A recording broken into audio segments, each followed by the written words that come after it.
ఇంట్లో ఉన్న బంగారాన్ని విడిపించి ఆ రోజు ఆన్లైన్ రేటుకే మేము కొంటాం. Sharma gold company. నమస్కారం, వెల్కమ్ టు సుమన్ టీవీ. నేను గీతాంజలి. ప్రస్తుతం మనతో పాటు ఉన్న అతిథి శ్రీ విద్యాపీఠం వ్యవస్థాపకులు, గత 45 సంవత్సరాలుగా శ్రీ విద్యా ఉపాసన చేస్తూ ఎంతో మందికి మంత్రోపదేశం చేసిన గురువు గారు శ్రీ గురు కరుణామయ్య. వారితో మాట్లాడి మరిన్ని విషయాలు తెలుసుకుందాం. గురువు గారితో మాట్లాడదాం. నమస్కారం గురువు గారు. నమస్కారం. గురువు గారు, ప్రేక్షకులు అడిగినటువంటి ఒక ప్రశ్న కామెంట్స్ రూపంలో వచ్చింది. భార్య భర్త ఇద్దరు ఎవరో ఒకరికి ప్రతి చిన్న విషయానికి చిరాకు వచ్చేస్తూ ఉంటుంది. ఏమన్నా అడిగినా, ఏమన్నా పని చేయాలన్నా, ఏదన్నా ఒక పని ఇద్దరు కలిసి ఒక నిమిషం కూర్చోవడం అనేది కూడా ఉండటం లేదు ఈ బిజీ లైఫ్లో. ఇలా ప్రతిదానికి చిరాకు పడి కోప్పడే వాళ్ళు అసలు ఇద్దరు కలిసి ఉండేది ఎప్పుడు, చక్కగా కూర్చుని మాట్లాడుకునేది ఎప్పుడు? ప్రతిదానికి ఏదో ఒక డిస్ట్రాక్షన్స్ ఉంటున్నాయి. అసలు ఈ రోజుల్లో ఎందుకు ఎక్కువగా చూస్తున్నాము? ఇలాంటి గొడవలేవి లేకుండా చక్కగా ఒక భక్తి మార్గంలో ఉండాలంటే వీళ్ళు ప్రత్యేకంగా ఏమైనా గ్రంథాలు చదవాలా, ఇవి ఏమన్నా ఖచ్చితంగా నియమాలంటూ పాటించాలా అని చెప్పి చాలా మంది అడిగినటువంటి ప్రశ్న ఇది. వీటికి కర్ణుడి చావు కారణాలు అనేకం ఉన్నాయన్నట్లు చాలా ఉన్నాయి. దేవి అర్గళా స్తోత్రం అని ఒకటి ఉంది. అందులో భార్య లక్షణాలు చెప్తారు. పత్ని మనోరమాం దేవి మనోవృత్తానుసారిణి అంటే భార్య లక్షణం. భర్త ఎలా అనుకుంటాడో దానికి అనుగుణంగా భార్య నడుచుకోవాలి. అలా అంటే మీకు కోపం వస్తుంది అంటే మేము పడి ఉండాలా అని అనుకోవచ్చు. ఆ రోజుల్లో అలా అనుకోలేదు వాళ్ళు. ఇప్పుడు పాండురంగ మహత్యంలో చూడండి, భర్త వేశ్యాలోళ్ళైనా సరే ఇంటికి తీసుకొచ్చినా సరే వండి పెట్టేటటువంటి సహనం ఆ రోజుల్లో ఉంది. ఇప్పుడు అలా ఉండమని నేను అంటలేదు. దాని ఎసెన్స్ నేను గ్రహించి ఇందాక ప్రతి చిన్న విషయానికి చిరాకు పడుతున్నారు. ఉత్తినే చిరాకు పడరు. ఏదో అనుకున్నది బాటిల్ ఇక్కడ ఉండకూడదు, అక్కడ ఉండాలి, మీరు ఇక్కడే పెడతారు. బస్ ఎందుకు ఈ బాటిల్ ఇక్కడ ఉంది అనుకుంటాడు. అవతల వాళ్ళు ఏం చూస్తున్నాడు, వీడు చిరాకు పడ్డమే చూస్తున్నాడు కానీ అక్కడ ఉండాల్సిన బాటిల్ ఇక్కడ ఉంది, అది నా తప్పే అని గ్రహించడం. అంటే రూట్కి వెళ్ళ మూల మంత్రాత్మిక అని లలితా శాస్త్రం చెప్పినట్టు రూట్కి వెళ్తే నేను ఆ పొజిషన్లో ఉంటే, భార్య అయినా భర్త అయినా, ఇప్పుడు మా సంసారం 43 ఏళ్ళు, 46 మా ఆవిడ చూసిందంటే తిడుతుంది, గుర్తులేదా? 43 1981లో అయింది. 43 ఏళ్ళు అయింది. 43 ఏళ్ళు మేము బ్రహ్మాండంగా ఉన్నాం. అంటే దెబ్బలాట్లు లేవా అంటే ఉంటాయి, 100% ఉంటాయి. కానీ ఈ రోజుల్లో వాళ్ళగా విడిపోవడాలు కానీ, మన రోజు దెబ్బలాడుకోవడం కానీ అలా ఉండదు. ఏదో అప్పుడప్పుడు వెరైటీగా దెబ్బలాడుకుంటూ ఉంటాం. అదే కాకపోతే ఏంటంటే మమ్మల్ని రక్షించింది ఏంటంటే నేను ఆ పొజిషన్లో ఉంటే. మొన్ననే నేను పీఠంలో భోజనం చేస్తూ ఉంటే మా ఆవిడ వచ్చారు. వచ్చినప్పుడు మీరు అదేంటిది, మా ఆవిడ భోజనం చేస్తున్నాం వచ్చి భోజనం చేస్తుంది, మీరు ఇందాక కొంచెం ఏదో తిన్నారు కదా, ఆకలి లేదన్నారు కదా అన్న. ఒక్కదారి భోజనం చేస్తావు కదా, నీకు కంపెనీ ఇవ్వాలని అన్నాను నేను. ఈ ఇన్సిడెంట్ చూడండి, ఇలాంటి వాళ్ళ మిమ్మల్ని నేను కసురుకుంటాను అప్పుడప్పుడు అని కళ్ళని నీళ్ళు పెట్టుకుంది. ఇది భార్యాభర్తలు ఉండాల్సింది. అంటే ఏమిటి, అవతల మనిషిలో పరకాయ ప్రవేశం అంటారు కానీ అది చెయ్యాలి మనం. మాంత్రికులు చేసేది కాదు. నేను మీ పొజిషన్లో ఉంటే నేను ఎలా ఉంటాను అలాగే ఉంటాను. సో ప్రతిదానికి చిరాకు పడడము అన్నదానికి బదులు మూలానికి వెళ్ళి ఎవరైనా చిరాకు పడతాడు అది చేస్తే అని, ఆ చిరాకు పడడానికి అవకాశం ఇచ్చేటువంటి పనులు చేయకుండా అవతల వాళ్ళు ఉండగలిగినప్పుడు చిరాకే లేదు కదా.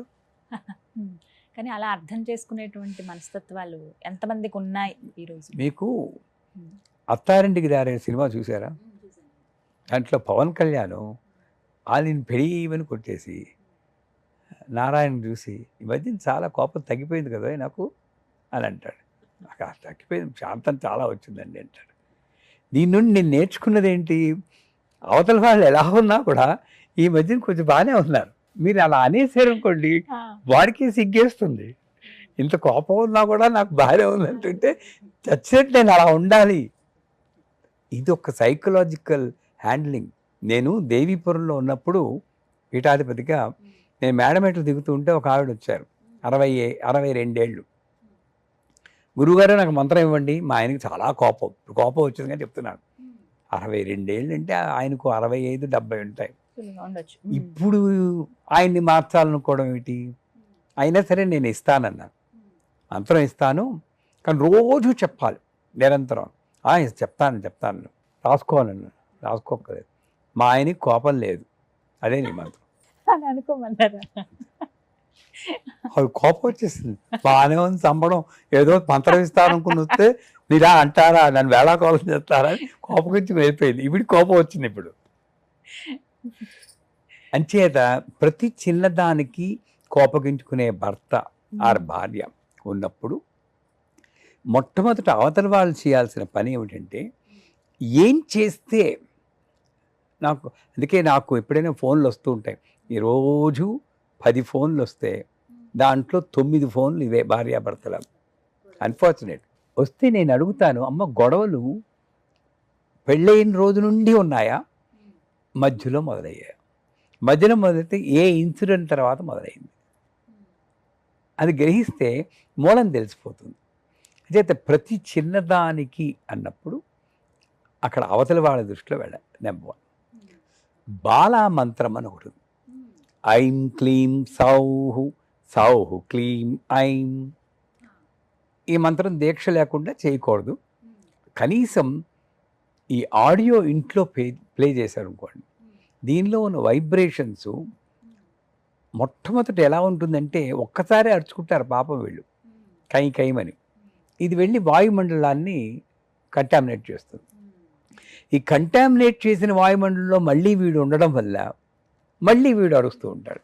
ఇది ఒక ఇన్ఫైనిట్ లూప్లోకి వెళ్ళిపోయాడు. దాన్ని తగ్గించడం కోసం బాలా మంత్రం బాగా పనిచేస్తుంది. ఐం క్లీం సౌహు, సౌహు క్లీం ఐం. మీరు ఇందాక గ్రంథాలు అన్నారుగా, చదివితే ఇప్పుడు చాలా చదువుతాం, ఇన్స్పిరేషన్ లేకపోయేటప్పటికీ పెర్స్పిరేషనే ఉంటుంది, చెమటలు కడుపుతాం అంతే. ఇన్స్పిరేషన్ ఉండాలి. సోక్రటీస్ అని ఒకడు ఉన్నారు, తెలుసు కదా మీకు. ఆయన భార్య మహాగయ్యాలి. నేను గ్రంథాలు రాసుకుంటూ ఉంటే కై కై కై కై మున అరుచుకుంటూ ఉండి ఆయన ఓర్పుగా రాసుకునేవారు. ఓ రోజు ఇంత అరిచినా నువ్వు కదలటం లేదని నీళ్లు తీసుకొచ్చి వంపేస్తుంది ఆ గ్రంథం మీద. అప్పుడు మాట్లాడు, ఇలా తుడి చేసుకుని మళ్ళీ రాసు. ఇది మనుష్య ఏంటి, నేను నీళ్లు పోసినా మాట్లాడటనే. ఇన్నాళ్ళు ఉరుములు అనుకున్నాను, ఇప్పుడు వర్షం కూడా పడుతుంది అనమాట. మరి ఈ గ్రంథం తెద్దాక నేను ఏం నేర్చుకోవాలి అంటే, అవతల వాళ్ళు ఎలా ఉన్నా నేను ఇంత ఓర్పు ఉండాలని నేను నేర్చుకోవాలా? గ్రంథాలు చదువుతాను అంటే సీతమ్మ వారుకున్న ఓర్పు, రాములు వారుకున్నటువంటి ఏకపత్ని వ్రతం, ఆరు ధర్మ నిరతత, ఇవన్నీ కూడా నేను నేర్చుకోగలిగితే గ్రంథ పఠనం ఒక ఇన్స్పిరేషన్లో చాలా పనికొస్తుంది. నాకు నా చిన్నప్పుడు గ్రంథ పఠనం పనికొచ్చింది. ఆర్ నా తల్లిదండ్రులు నాకు మంచి ట్రైనింగ్ ఇచ్చారు. వాళ్ళిద్దరూ ఎలా ఉన్నారు అనేది నా చిన్నప్పుడు బలంగా పడింది. అడ్జస్ట్ అయిపోయేవాళ్ళు.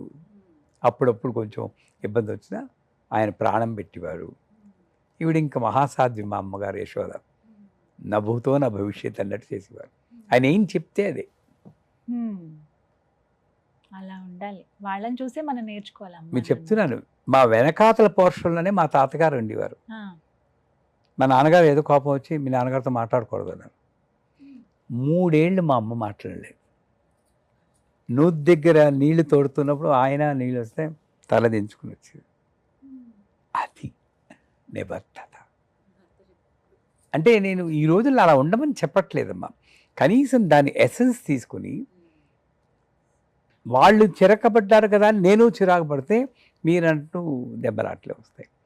ఉంటే భక్తి మార్గంలో కాస్త ఇద్దరూ కలిపి పూజలు చేస్తే, నేను సాధారణంగా నా శిష్యుల్లో చూస్తున్నాను కదా, ఇద్దరూ కలిపి పూజలు చేసిన వాళ్ళల్లో ఇళ్లల్లో ఇంత పెద్దగా గొడవలు రావట్లేదు. అంటే నేనన్నది ఇద్దరు ఒకేసారి ఈయన తువ్వాలు కట్టుకుని అగరత్తి వెలిగించి ఇలా చేసి తర్వాత ఆవిడ వంటలను చేసుకుంటారు పూజలు, అవి పనికిరావు. ఇద్దరూ కలిపి పొద్దున్నే లేచి ధ్యానం చేయగలిగితే చాలా వరకు ఈ ప్రాబ్లమ్స్ తగ్గుతాయి. భక్తి లేదా గ్రంథ పఠనం లేదా ఎగ్జాంపులరీ యాటిట్యూడ్ వాళ్ళ పేరెంట్స్ కానీ వాళ్ళు చూపించగలిగి ఉంటే వాళ్ళ వరకు వాళ్ళకుంటుంది. వీటన్నిటికీ తోడు ఇప్పుడు వర్క్ ప్రెషర్ పెరిగిపోయింది అందరికీ. ప్రోడక్ట్ రిలీజ్ అంటారు, రేసింగ్ అన్నమాట, కోరికలు పెరిగిపోయాయి. అవన్నీ కూడా కారణమే. సంపాదన విషయంలో కూడా చాలా ఫైనాన్షియల్ మ్యాటర్స్ అనేవి కూడా చాలా హీరోలు. దేంట్లో పెడితే ఇంకా ఎక్కువ వస్తుంది. మా కాలంలో మా నాన్నగారికి 37 రూపాయలు శాలరీ నా చిన్నప్పుట్ట. దాంట్లో 5 రూపాయలు దాచుకుని ఓ ఇల్లు కొన్నారు తర్వాత ప్లానింగ్ చూడండి. అంటే లిమిటెడ్ డిజైర్స్ ఉన్నప్పుడు హాయిగానే ఉండేది. ఇప్పుడు ఎక్కువైపోయాయి. నేను ఒకసారి చెప్పాను లేదో, 2000లో నేను ఒక అమెరికాలో ఇంటికి గృహప్రవేశానికి వెళ్ళాను. 3 బెడ్రూమ్ హౌస్, మిలీనియం ఇయర్ అంటారు కదా, జనవరి 1 డిసెంబర్ 31 నైటు ముహూర్తం. లోపలికి వెళ్తుంటే ఆ ఇంటి యజమానురాలు, నా శిష్యురాలు, గురువుగారు విల్లాలా ఉండేట అనుగ్రహించండి గురువుగారు. ఇంకా లోపలికి 3 బెడ్రూమ్ వెళ్ళలేదు, విల్లాలో ఉండేటట్టు అనుగ్రహించాలి. వాళ్ళ తమ్ముడు గారికి విల్లా ఉంది అక్కడ, అదే కాలనీలో. మా తమ్ముడికి ఉందండి. మరి ఎంజాయ్ చేయలేకపోతున్నారు.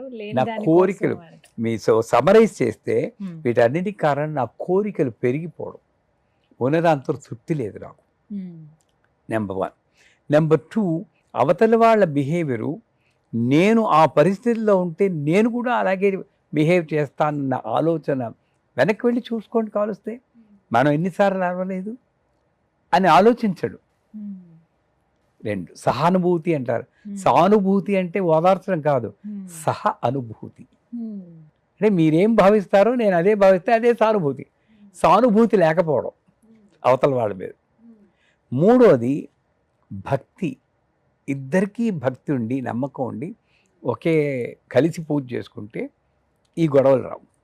4వది గ్రంథ పఠనం అన్నప్పుడు ఏదో చదివేవా, ఇది 7 సప్తాహం చదివితే పుణ్యం వస్తుంది, హనుమాన్ అది సుందరకాండ అది వస్తుంది, ఇది వస్తుంది ఎదురు చూసి చదువుతామే కదా తప్పితే దాంట్లో ఎస్సెన్స్ నేను గ్రహించాలి కదా. గ్రంథ పఠనం చేసాం, సుందరకాండ చేసాం, దాంట్లో ఏమిటి, దాసోహం కోసలేంద్రస్య అన్నాడు, సరెండర్ చూపించాడు, కనుగొంటిని సీతమ్మని అన్నాడు. ఒక్క ముక్కలో అయింది చెప్పి వెళ్ళేనా, నాకు ఆటో దొరకలేదు, మిస్ అయిపోయింది. వీడి కోసం వినివాడికి ఏమిటి, అయిందా లేదా పని చెప్తా తర్వాత బస్సు ఎక్కాను. ఆ బస్సు అది కాదు, వేరే రూట్లో వెళ్తుంది, ఈ గుండె అయిపోతుంది. ఇలా చెప్పి ఆ మహానుభావులకి హనుమంతుల వారు ఒక్క ముక్కలో కనుగొంటిని సీతమ్మని అన్నాడు.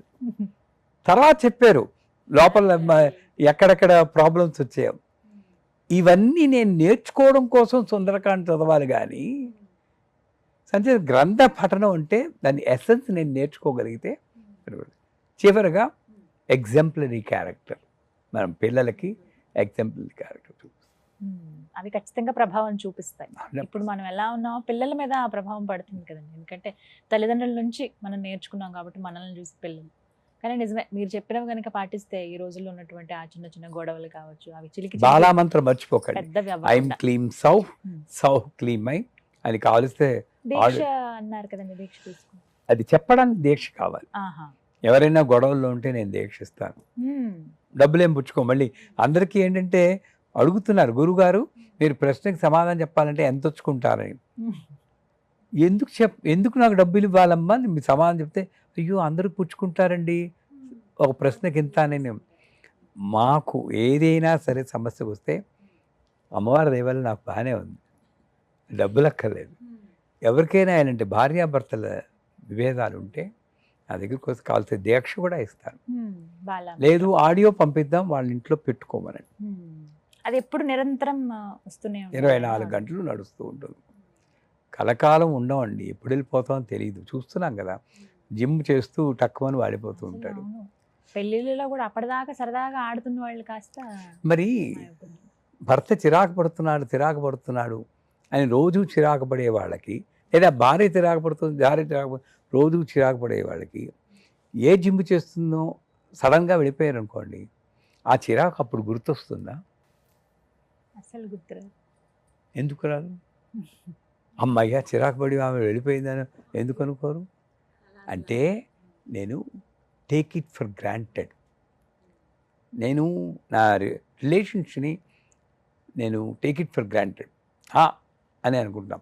వాళ్ళు వెళ్ళిపోతే తెలుస్తుంది దాని వాల్యూ నాకు. సో ఆ మొమెంట్ రాకుండా నేను ఉన్నప్పుడే పోన్లే, అందరూ తప్పులు చేస్తారు, నేను చేస్తాను, ఆవిడ చేస్తున్నాను అన్న అడ్జస్ట్మెంట్ తోటి వీళ్ళు వెళ్ళగలిగితే, లేకపోతే అర్థం లేదు. వాళ్ళు వెళ్ళిపోతే బాధపడడంలో అర్థం లేదు. ఉన్నప్పుడేమో కైమని కొట్టుకుని వెళ్ళిపోతే తర్వాత ఏడిస్తే బాధపడి. ఏంటి? ప్రయోజనం ఉండదు కదా. ఇవన్నీ సైకలాజికల్గా నేను ఆలోచిస్తూ ఉన్నంతకాలం నేను హ్యాపీగా ఉందాం. ఇది నేర్చుకోవాలి. చాలా చక్కగా వివరించారండి. ధన్యవాదాలు.